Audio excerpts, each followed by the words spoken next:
Feelings of self-worth can be deconstructed and broken down into three major lanes of understanding. You've got your opinion of your own worthiness, you've got other people's opinion of your worthiness, and you've got God's opinion of your worthiness, which might sound overly simplified, but if you really sit with that idea that your opinion of yourself, your level of self-esteem, your feelings of self-love, self-respect, and self-compassion are all impacted at three different, overly simplified lanes, but deeply significant lanes of reinforcement or wounding. Your opinion of yourself matters, but it also needs to be reinforced by others' opinion of you, and you also need to have a meaningful philosophical system and relationship with your spiritual side. You need to have a belonging in the world from that metaphysical perspective, which is the opinion of God. Do you believe that you're a saint or a sinner, or where on the spectrum and under which conditions? Do you believe that the world will accept you for only certain things but not other things? And do you have certain performance metrics for yourself which only really affect you in your private mind? All three of these lanes at every level have different safety, status, and significance needs, and you also have your historic self-worth and your future self-worth. So in this video, I'm going to try and break down this idea of, are humans inherently worthy? The answer is yes. But we have a few significant caveats, and hopefully by the end of this 15 to 20 minute exploration, you'll have a few practical tools to be able to reinforce your internal perspective of yourself, be able to put others' opinion of you in the right proportion, and also have a better relationship with God, whatever your understanding of God may or may not be. I'll start with this idea of status, safety, and significance, and I think safety is the foundation that we need to focus on. If you're looking at the idea of low self-esteem, which is feelings of being collapsed, feelings of low motivation, not much courage to change your life, and maybe a feeling of unworthiness overall, you're mainly dealing with safety issues. Of course, this could be related to past trauma, but it can also be related to a lack of hope or a lack of perceived possibility for your future better life. Just to put it simply, you have damage in the past and you have no real hope for a future that's any better. You've got a safety wound, and the safety wound can be an experience from a difficult childhood or a devastating breakup or maybe being fired from a career. But fundamentally, it's felt within you, and unless you make a major shift with your healing work, you won't be able to receive the love and adoration of the outer world if that's still something that you're holding in your inner world. And this is where a fundamental idea gets introduced in the video. If you have high self-worth on the inside, that's arguably the most important place to build your own foundation psychologically. The other two categories of relationship with God and relationship with other people, every single other person, from your husband or your wife, your children, your family, your friends, your co-workers, and even the people on the street, they're all less significant than your relationship with yourself within. But when you've got trauma, stories and damage and various aspects of other people's opinion of you starts to become internalized, and this, psychologically speaking, is when it gets introjected. You have your mother's opinion and your father's opinion of you, and they're also unfortunate, maybe communication with you or moments of the damage here and there. They become internalized, and you start to have a self-system, a self-representation, which is basically not yours to begin with. So it's always best to start with healing the past and having a self-worth that's anchored privately within you when you wake up in the morning and when you go to sleep in the evening, and the moments when you're alone with yourself. But that's easier said than done. To summarize what I've just said there, self-worth breaks down into the godly perspective, the perspective of the world, and the perspective of yourself. Even if you have a strong belief in God and you believe that you are indeed worthy, you have a feeling of, my soul is something which is noble, and no matter what may happen, I am fundamentally accepted in the world of humans, and I've got something special, something divine, like everyone else does, and that's something that I can rely on. That's fantastic. And if all the world around you is applauding you or hugging you or giving you accolades and props and the safety, the status, the significance by friends, family, lovers, community, strangers on the internet, if they all have that round of applause, that firm hug, the strong handshake, or the cheering from the crowd, it doesn't land as high self-worth if you haven't got the private, confirmed feeling of, I am indeed worthy. And that usually is because of trauma in the past. That's what I'm trying to communicate here. There are 3 lanes, it's almost a tripod situation. But if I were to be forced to weigh which one's the most important, I'd argue that it's internal subjective self-worth as experienced by you, as defined by you, almost as a private bubble that's not affected by the outer world and even the divine realm. But there is a nuance and complexity that I also need to bring in, and this is more of a conversational discussion. What do we do if someone's got very high self-worth on the inside? They've got high self-compassion, the feminine principle, high self-respect, the masculine principle. They're wedded together. They've got standards and boundaries, but they also have flexibility of knowing that they don't need to be perfect. How do they translate that feeling of self-worth into the outer world to then be received by the people that they want to be received by? Fundamentally, we're talking about questions of attachment and attunement, this idea that we need to have relationship with others, we need to have moments where we're being in expression, we need to communicate, we need to express ourselves to somebody, and they need to say, yes, I love and accept you, or any version of that phrase. It might not be literal love, but it could be your best friend saying, I'm really proud of you. It could be someone on the street giving you just a simple nod. There are many, many, many, many different forms of being accepted. And this goes into the idea of being worthy. If you ever had a moment where you're down in your energy and you go out and people seem to avoid you, you say hey to a stranger on a walk and they don't respond to you, there's that moment of, what's their problem? But maybe it's also, what's my problem? Depends on your psychology in the moment. There's small little moments of wounding, and they're minuscule. It's just a tiny hit. But if those start adding up and you've got repeated experiences over many decades of the world not reinforcing your worthiness, there's a bit of a gap. That gap between, I know I'm deserving, I know I'm worthy of something, you've done all your trauma work, you've healed the mommy issues and the daddy issues, you're on a path of purpose in your adult life, but you haven't yet externalized that. What can we do to give you a feeling of high self-worth in the social realm? Fundamentally, there are 2 things that I want you to pay attention to. It's being in contact with the right kinds of people, and it's also having the right degree of healthy need, but then watching for the moment when it becomes a compulsion or a clutching or a craving for validation. So choosing the right people, but then also measuring how much validation and how much contact is healthy. Let's go with the validation point first. It's a very simple point. You just have some level of validation need, and it's completely okay to accept that. It's normal, it's healthy, and it's necessary for humans to interact with other humans and get positive feedback from the environment. It doesn't matter how high self-esteem you are, it doesn't matter how much you believe in yourself. Let's imagine you're at age 20 years old, you've got 100% internal self-worth.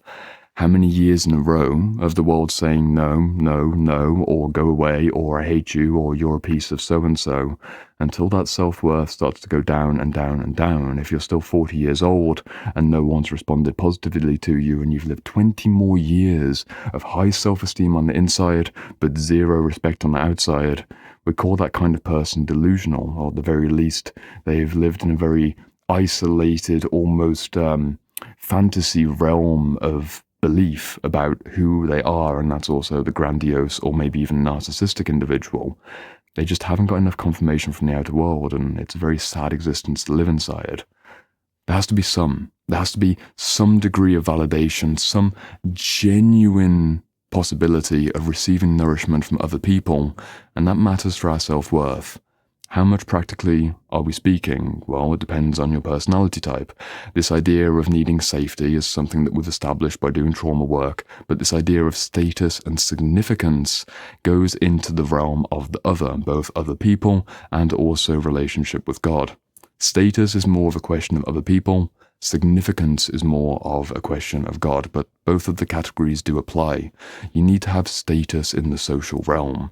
Doesn't mean that you need to be a celebrity, doesn't mean that you need to be wealthy or have loads of romantic interest, loads of people praising you in one way or another, either in the bedroom or out on the street or maybe anywhere in between. You need to have status. Status is something which we try and avoid, especially if you're a more spiritually minded person. You might think, I'm not interested in receiving the accolades of the world and I'm far beyond those lower concerns, but that's just nonsense.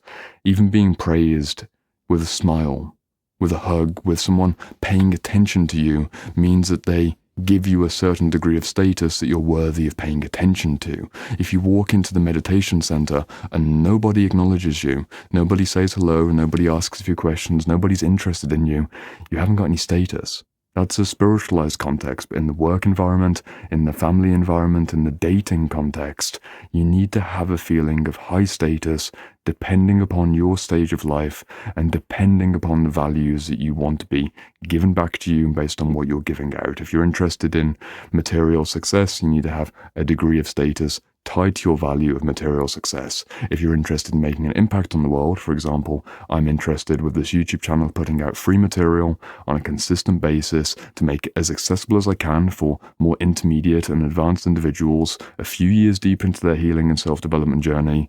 I would be silly, again, going back to that idea of being a 20-year-old who has high self-worth, if I spent 20 years building out this YouTube channel and didn't get a single comment and believing that I have indeed made something of value. My expression of status, my desire of I've expressed something, I've created something which I believe is valuable, is only confirmed when someone else says, yes, that indeed was valuable for me, and my status has just been affirmed as someone who belongs in the world. That idea of belonging, that idea of status, it's much more meaningful, it's much more significant than just getting celebrity or status or whatever might be happening in terms of people rewarding you financially or with attention or whatever it might be. It's belonging. Your self-worth and your feeling of worthiness is also tied to a sense of belonging in the world, and that requires other people. But you're the one who decides how much validation is required and at what point do I start becoming a bit of a status-seeking gremlin who's opening up my phone and checking for likes and followers and subscribers or people commenting on your latest selfie or even your artistic post. Maybe you're someone of deep significance and psychological sophistication. You wouldn't dare post a selfie on the internet. Everything has to be super deep and super introspective. Whatever it might be. You need status, and status and self-worth do tie together, because if you've ever seen a man or a woman who's been dumped, they feel pretty low status. And rightly so, because someone who they truly love and somebody who has given them lots of validation, lots of affirmation, words of affirmation, one of the love languages, they were receiving that, and suddenly it's taken away. Their status, subjectively and arguably objectively, drops in that moment of being broken up with, and especially if you're in a divorce moment, that really does land as quite a challenging problem. What about the question of significance? I mentioned that earlier. We've got these three lanes of expression with self, with other, and with God. So we've got those lanes, but then the qualities within the lanes are safety, status, and significance. Significance in the outer world ties into the idea of status. Significance in the inner world ties into the idea of self-actualization and a feeling of being your authentic self, whatever that might mean. But significance in the world and significance in the spiritual world of souls is more of a godly issue.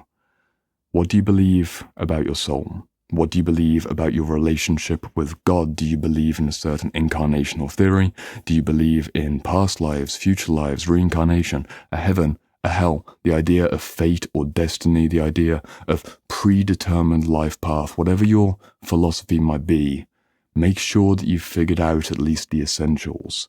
If you've got high self-worth on the inside, and this is where it gets interesting, this is where you need all three. The fundamental idea for the video, the three reasons you might not be so good in your self-esteem, is that you really need self, other, and God.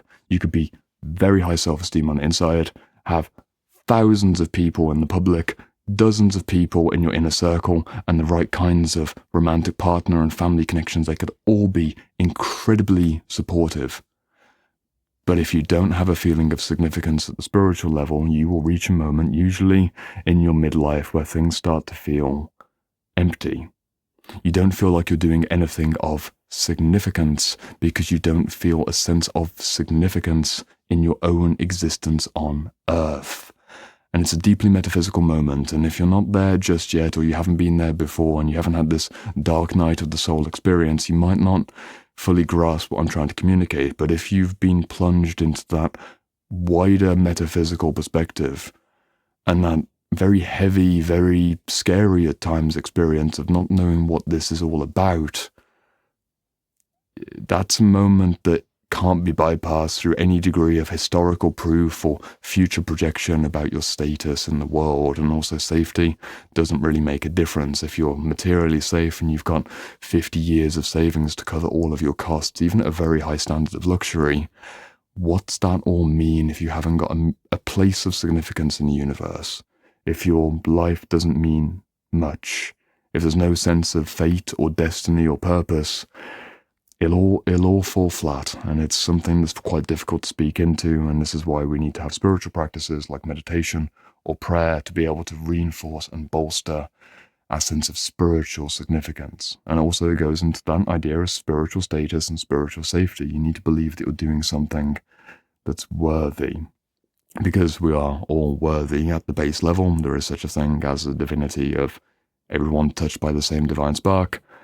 But you get what I'm saying. There needs to be a philosophical resolution. Let's bring all this together to try and make sense of what can be done practically. As we've explored so far in the video, there are 3 lanes of expression: status with yourself, and self-worth with yourself, other people, and with God. We've established that, super simple. I'm repeating it so that it goes into your mind. There's this tripod structure, or even a more beautiful image of a tree with roots going down into the earth and branches going up into the heavens, and then the trunk and the leaves, and there's different ways to envision this. You could maybe have the roots going down into yourself. That's your sense of self-integration within your own essence. You have the idea of reaching up into the heavens, and that's your relationship with God. And maybe the vines and the leaves and the squirrels and the birds that are coming to sit on your branches, or the other trees that you're connecting with at a branch-to-branch level, is your social relationship to every other human being throughout your life. Maybe that's an interesting metaphor to go with. I made it up in this moment. If that lands for you, or this tripod structure of self, other, and God also creates a sense of, okay, I need all 3. What can you do practically? I would argue that the greatest gains that you'll make is anchoring significance and a sense of status and safety and self-worth first inside yourself, which is again self-compassion and self-respect, which wed together to make self-love. It's a principle that I've explored many times on this channel. Self-compassion, self-respect. Breathe that in and take that into yourself. Do your trauma work, do the reflective work, work on aspects like the inner critic, the inner perfectionist, and various archetypal entities, and do all the years of inner work that I suggest on this channel. That's how you do it. From that place, you can then get away with having a bit of a lower percentage of self-worth being fully fulfilled in the outer world if you have a relationship with God. Because the outer world connections are so much more outside of your control. You can privately meditate and pray and resolve your existential dread and your sense of belonging in the cosmos without needing to talk to anyone. You can almost do the first stage of all the way in and the third stage of all the way out, which ironically is the Taurus symbol, the infinity symbol that loops back on itself, or the energetic torus that pours in, T-O-R-U-S, the quantum idea. I try to avoid the quantum mechanic-y ideas because I find it a bit corny when mentioned on YouTube, because I definitely don't understand it all that well. But anyway, the diagram feeds in, top becomes the bottom, everything collapses in on itself, and the end becomes the start. You can do both sides at once, and then from that place in between, you go from inside going outwards, you go from all the way outside, which is also inside, coming inwards, and then you're in the social realm of self-worth as confirmed, reaffirmed, and upon occasion damaged or broken down or challenged by every other human that you interact with. And that's the best place to be, in my opinion, because you're going to meet many people, especially if you're doing things of significance, who are going to be hard on you, who are going to hate on you, or otherwise misunderstand, misrepresent, or project a whole variety of opinions and prejudices towards you.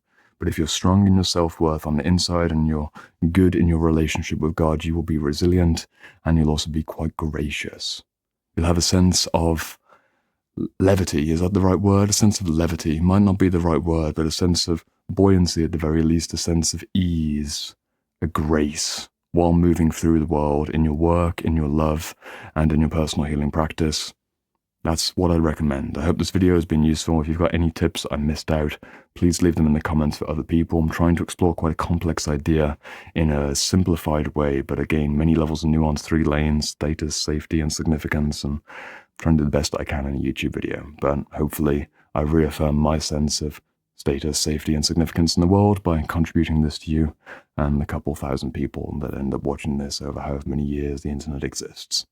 Hope you've enjoyed. I'll see you in the comment section, and I've got another video over here if you want to continue the YouTube rabbit hole of endlessly listening to other people rather than just listening to yourself.